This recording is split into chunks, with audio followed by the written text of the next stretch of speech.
This is session 3 of Living the Resurrection Life. And so far we've said that the resurrection life was something completely new.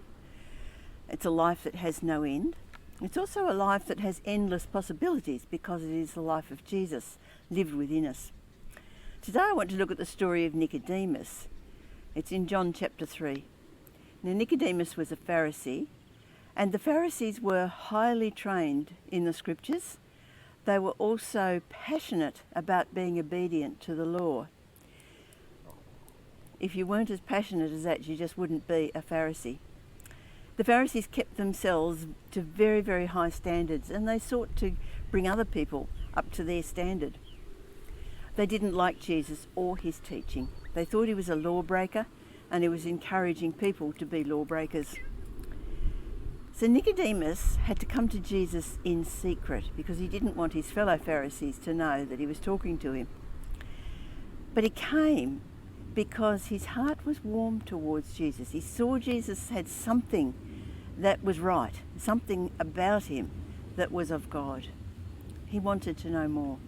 Now I really relate to this story because I was brought up in the church. I was taught very well at home. I had a wonderful modelling of what it meant to live the life of faith.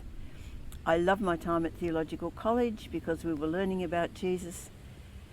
But there were people who had something different, and I wanted to know what it was.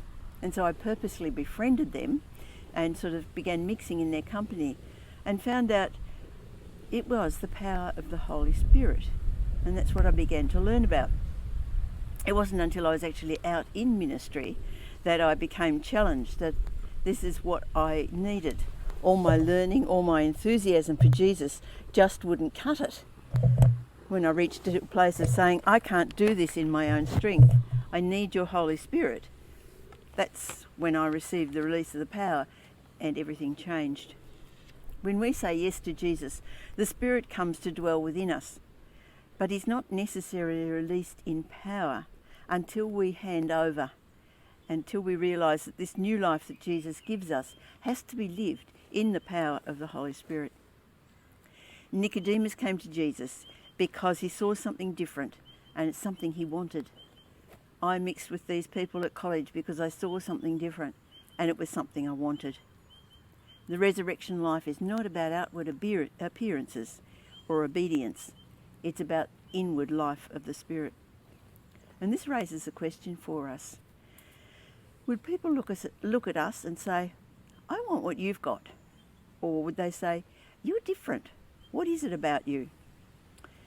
It's the Holy Spirit that works on the inside.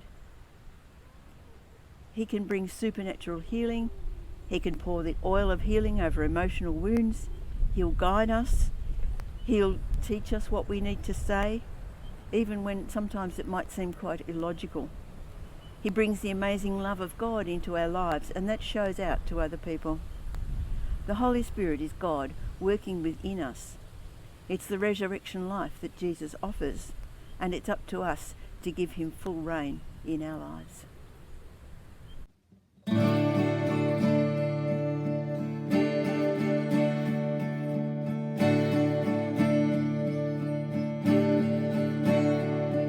There's nothing worth more that will ever come close. Nothing can compare. You're our living hope. Your presence, Lord.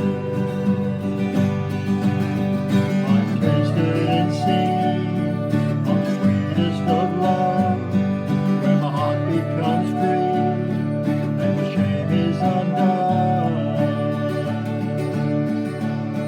Your presence, Lord. Holy Spirit, you are welcome. Come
to be